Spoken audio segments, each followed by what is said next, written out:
En visite officielle en République démocratique du Congo, le procureur de la Cour pénale internationale, Karim Khan, a rencontré le mercredi 26 février 2025 le bureau de l'Assemblée nationale pour discuter de la situation sécuritaire du pays. C'est le deuxième vice-président Christophe Mbosonko Diapwanga qui a représenté le président Vital Kamerhe et a conduit l'entretien en compagnie des deux questeurs. Nous nous sommes entretenus de la situation sécuritaire, spécialement de l'agression rwandaise. Non, il est passé au Parlement pour donner un message.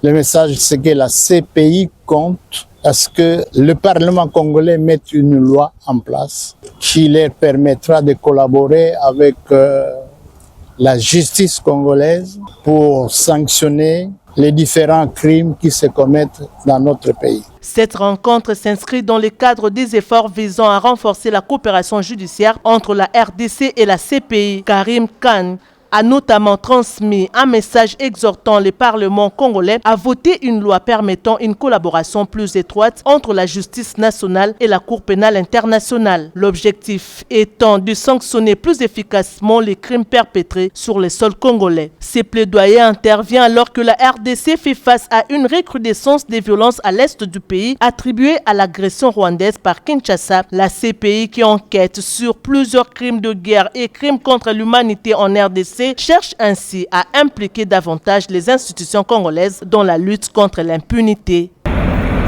En visite officielle en République démocratique du Congo, le procureur de la Cour pénale internationale, Karim Khan, a rencontré le mercredi 26 février 2025 le bureau de l'Assemblée nationale pour discuter de la situation sécuritaire du pays. C'est le deuxième vice-président Christophe Mbosonko Diapwanga qui a représenté le président Vital Kamerhe et a conduit l'entretien en compagnie des deux questeurs. Nous nous sommes entretenus de la situation sécuritaire, spécialement de l'agression rwandaise. Non, il est passé au Parlement pour donner un message.